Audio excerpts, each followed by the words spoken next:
times. Right, good morning, class. Alright, so actually the work for today, as we know that the last period we had load shedding, so this was actually the work for today. Okay. We were looking at the example, exercise 3, and exercise 3 is on page 5. Not so? Page 5.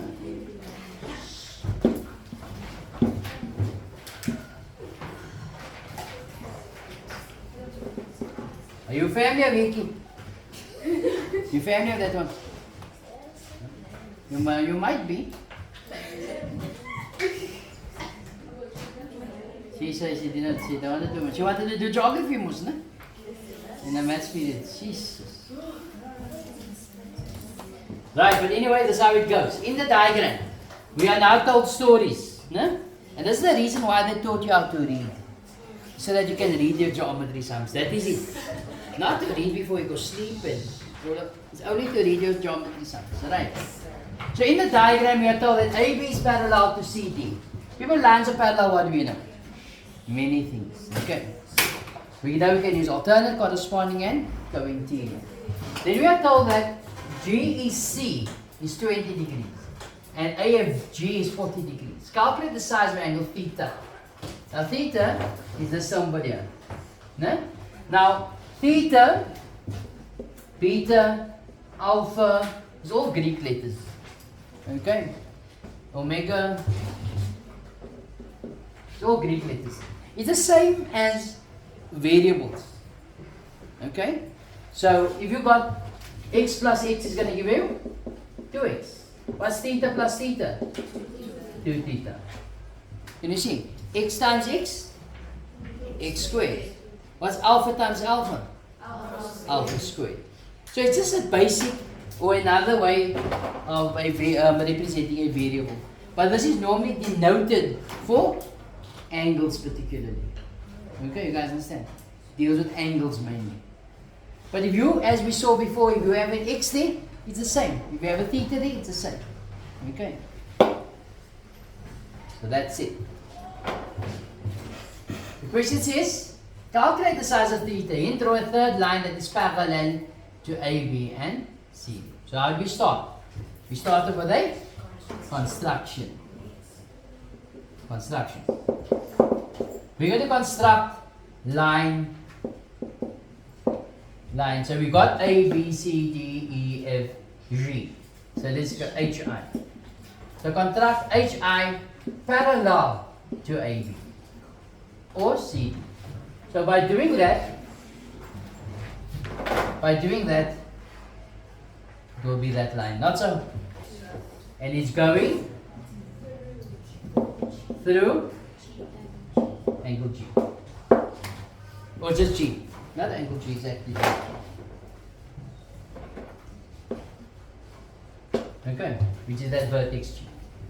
So these lines are now parallel. Can you see that, people? So now theta is made up of this angle here. Theta is made up of this angle here and that angle there. Not so. And by adding them together, I will get actually angle theta. Can you see that, people? So let's go.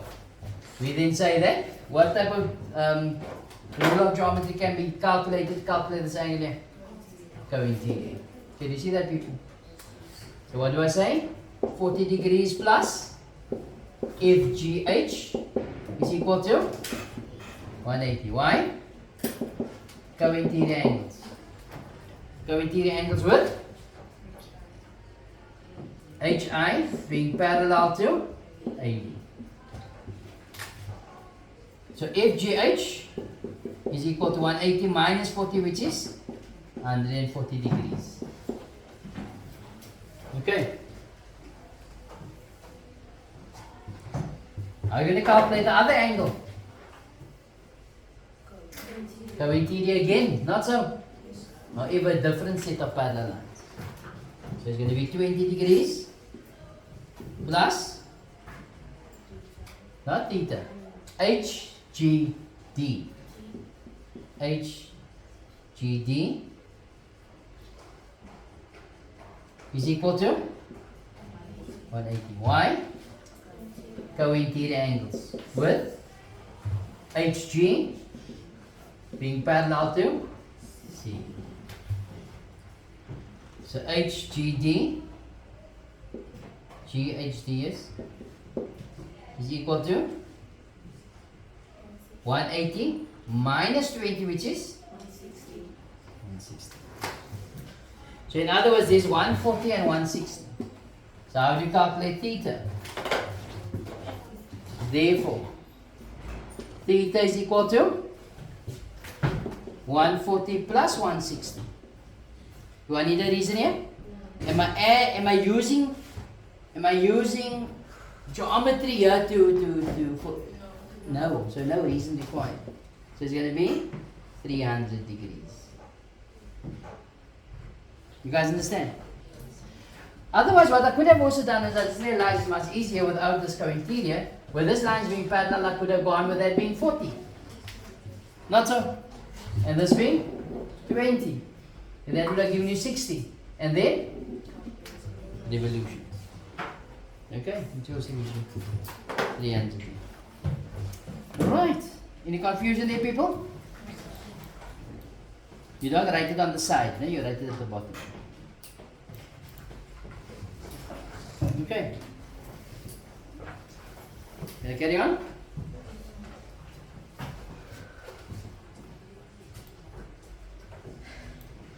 B.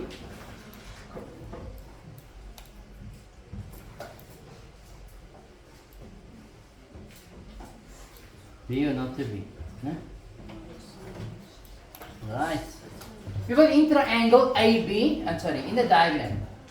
AB is perpendicular to, can you see that? You're 90 degrees.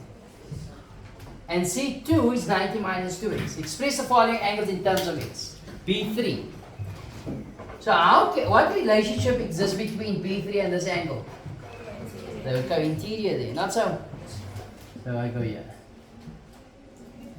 So I say B3, angle B3, plus 170 minus 2x is equal to 180. Why? Co-interior angles with AC being parallel to B. But we must make B3 the subject of the formula. We must have B3 on its own, not so. So you get over the equal sign. So B3 is equal to 180 minus 170 plus 2x, which is 10 plus 2x, so 2x plus 10.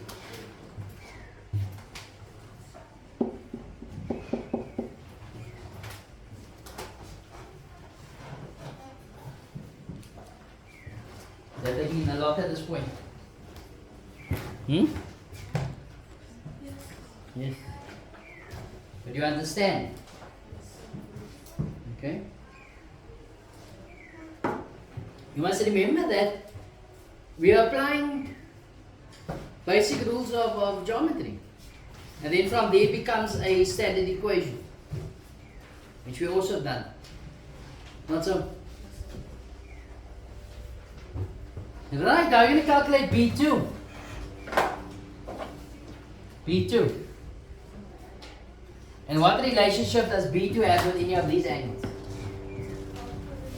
So alternative says B1 is 90, yes?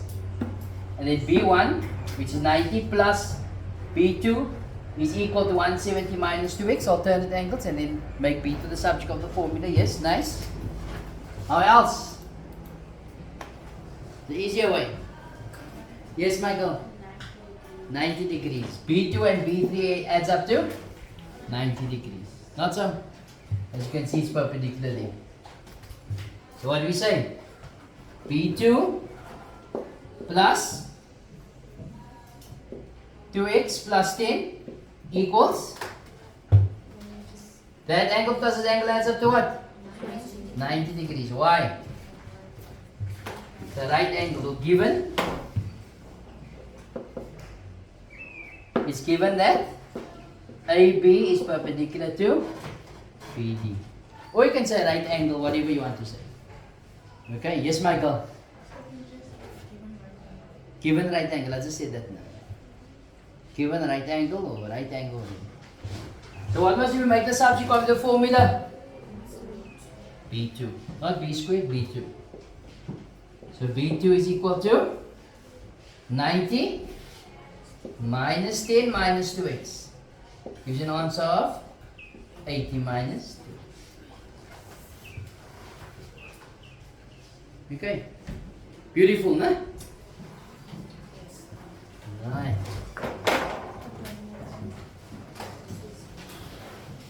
Any confusion? No?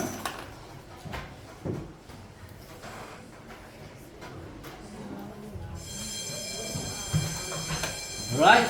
Was this the last time on page 5? Is this the last time on page 5? Is this page 6? Okay, so how does it make page, this one page 5?